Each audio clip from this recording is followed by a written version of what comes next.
ஆண்டில உங்கள் ஒவ்வொருவரையும் ஆண்டவராகிய இயேசுவின் நாமத்தினால வாழ்த்தி வரவேற்கிறேன். ஆமென். கர்த்தர் இந்த ஆண்டில உங்களுடைய ஒவ்வொருடைய வாழ்க்கையிலும் பெரிய காரியங்களை செய்வாராக. ஆமென். இதுவரையில நீங்கள் கடந்து வந்தது போல அல்ல, அதற்கு முன்பதாக கடந்து வருவது நடக்காது அல்ல. இந்த புலம்பெயர்க்கிற இந்த 25வது ஆண்டில உங்களுக்கு பெரிய பெரிய காரியங்களை நீங்கள் காணும்படியாக கர்த்தர் உங்களுக்கு அனுகிரகம் பண்ணுவாராக. பரிபூரணம் அல்ல, நிறைந்த பரிபூரணமாய் கர்த்தர் உங்களுடைய குடும்பத்திற்கும் உங்களுடைய தனிப்பட்ட வாழ்க்கைக்கும் உங்களுடைய பிள்ளைகளுடைய வாழ்க்கைக்கும் நிறைவாய் செய்வாராக. ஆமென். அல்லேலூயா. உபாகமம் 28வது அதிகாரம் நாங்கள் 11வது வசனத்தை நாங்கள் வாசிப்போம்.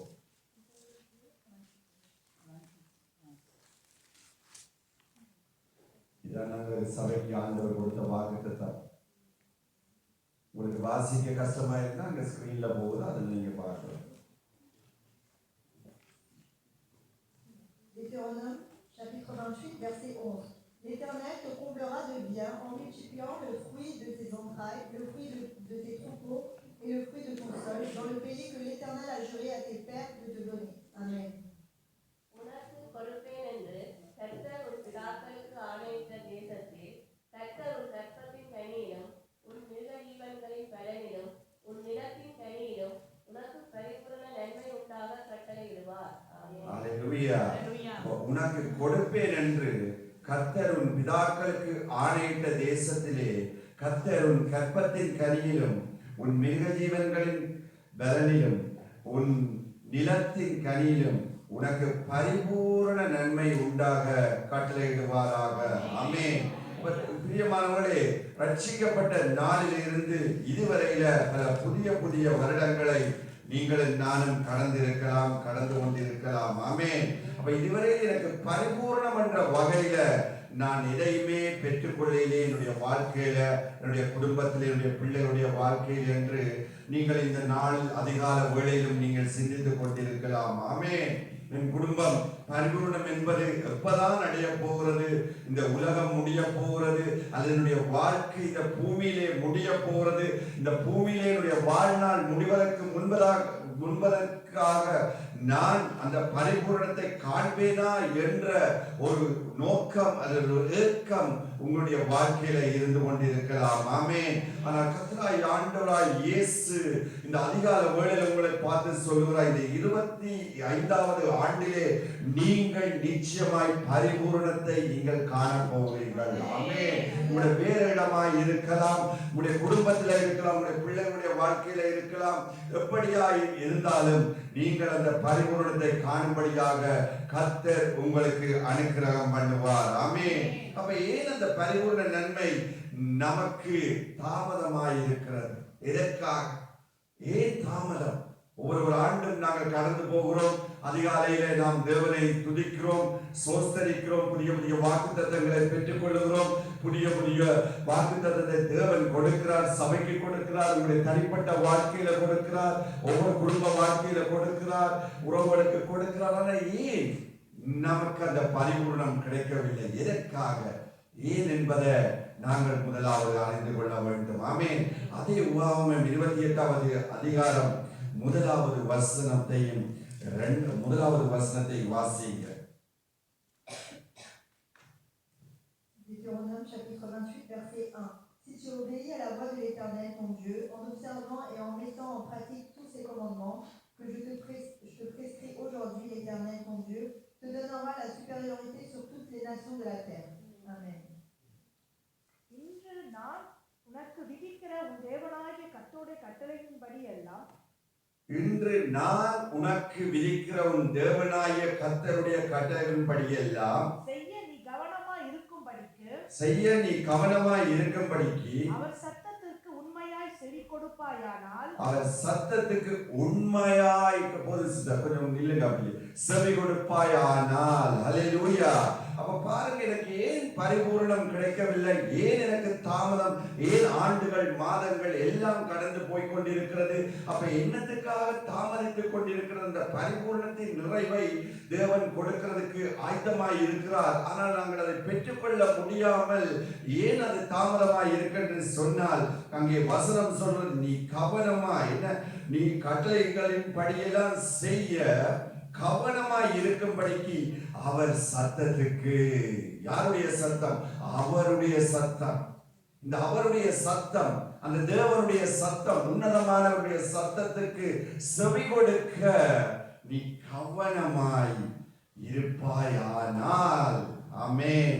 இன்னைக்கு இந்த இடத்துல தான் நாங்கள் கோட்டை விட்டு விட்டோம். ஆமென். எங்கே செவி கொடுக்க வேணுமோ அந்த இடத்துல நாங்கள் செவி கொடுப்பதில்லை.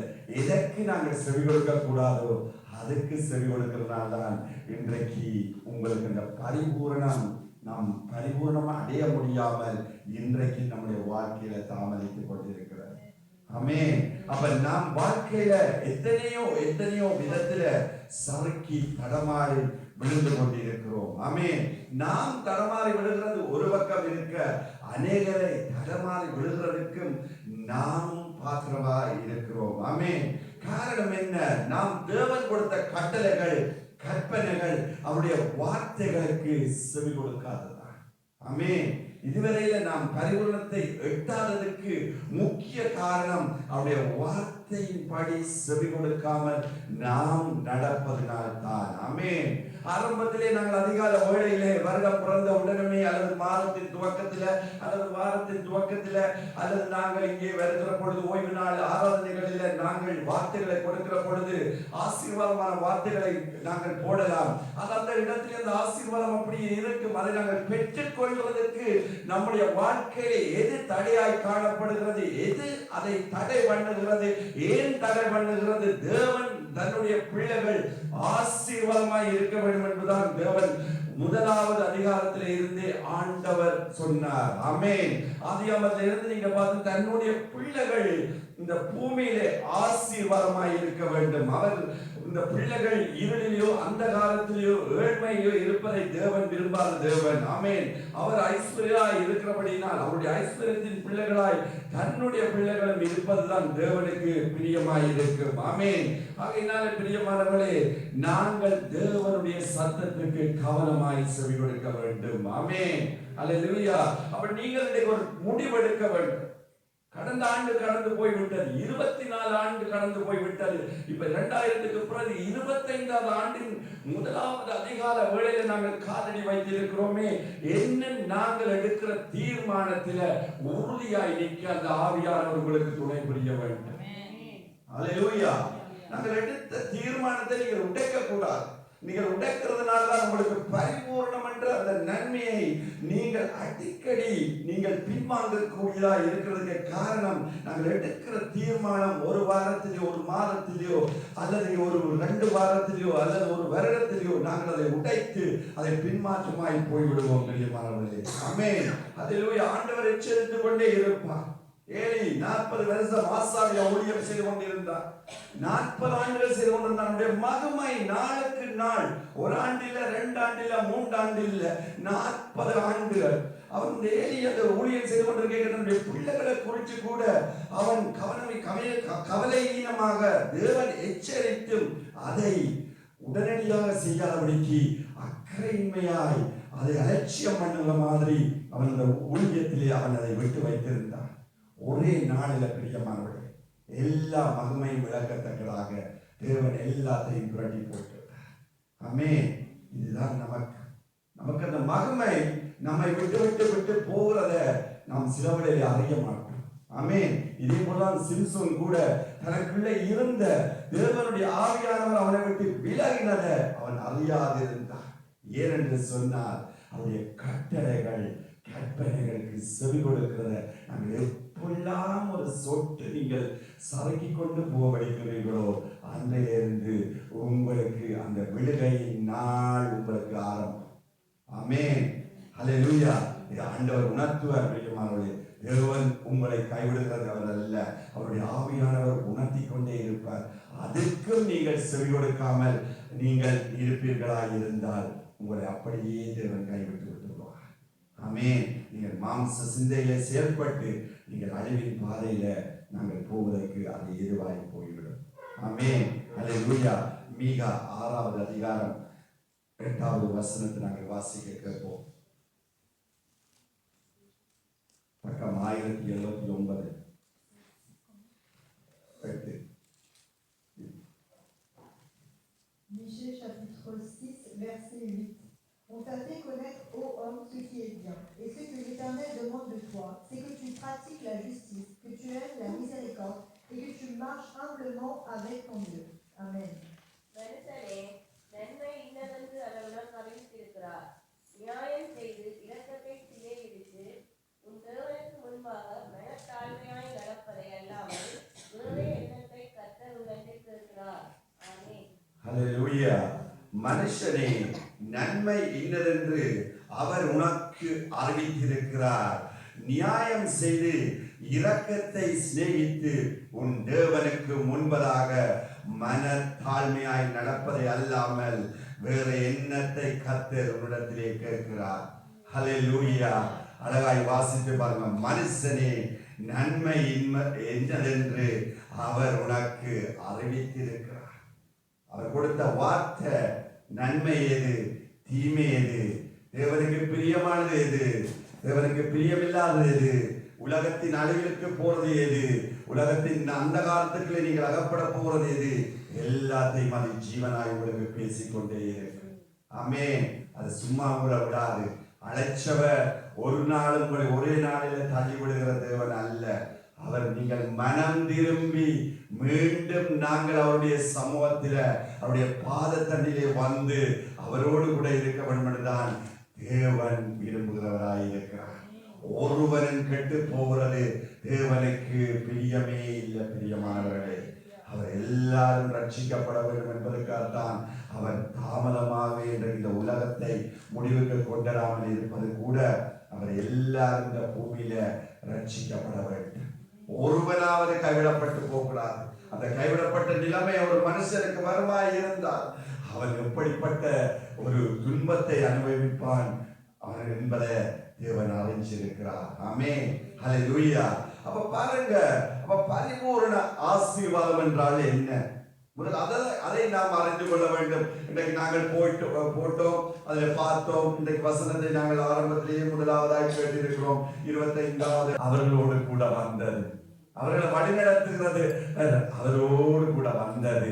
அதை விட்டு விலகவே இல்லை. அந்த 40 ஆண்டு காலமும் அவர்களை விட்டு விலகாமல் அந்த பரிசுத்த ஆவியானவர் மிருக ஸ்தம்பமாகவும் அக்னி ஸ்தம்பமாகவும் எப்படி அந்த பரிபூர்ணமாய் மூடி இருந்தாரோ உங்களை இந்த பூமியில ஆண்டவர் வைத்திருக்கிறது அந்த பரம கானானுக்கு கொண்டு செல்லும் அளவுக்கும் அவருடைய அந்த பரிபூரணத்துக்குள்ள நாங்கள் இருக்க வேண்டுமாய் இருந்தால் கவனமாய் செவி கொடுக்க வேண்டும் அவருடைய வார்த்தைக்கு.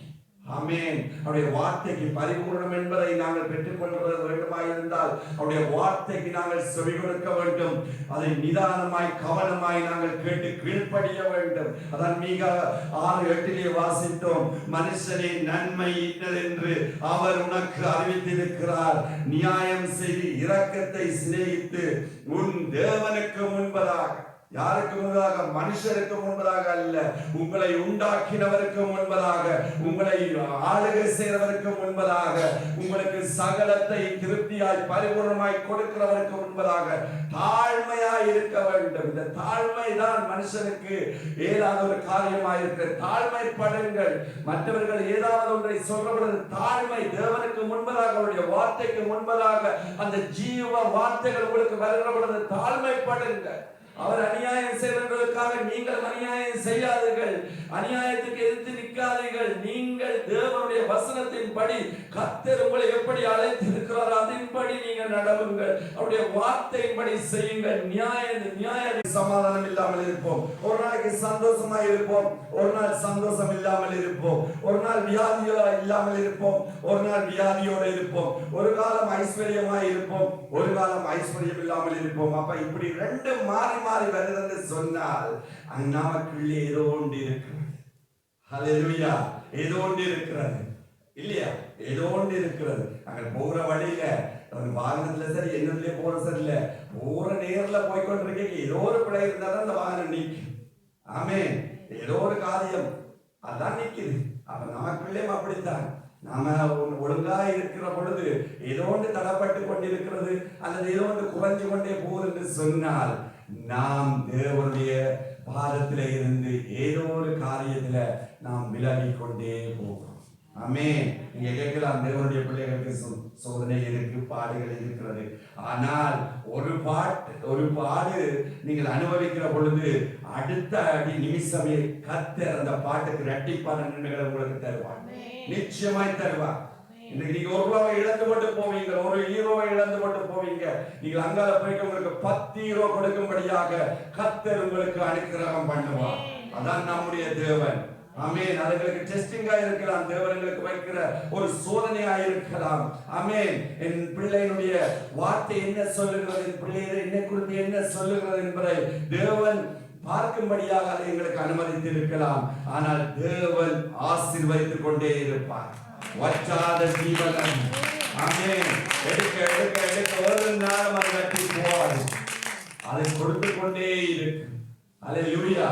ஆகையினாலே பிரியமானவர்களே, அவருடைய சத்தத்துக்கு நாம் செவி கொடுக்க வேண்டும். ஆமென். அவருடைய வார்த்தை ஒருபோதும் நாங்கள் அவருடைய வார்த்தைக்கு விலகி இருக்கவே கூடாது, விலகவே கூடாது. அல்லேலூயா. அப்படி விலகினோமா இருந்தால் அது தேவனுக்கு பிரியமானது அல்ல. அல்லேலூயா.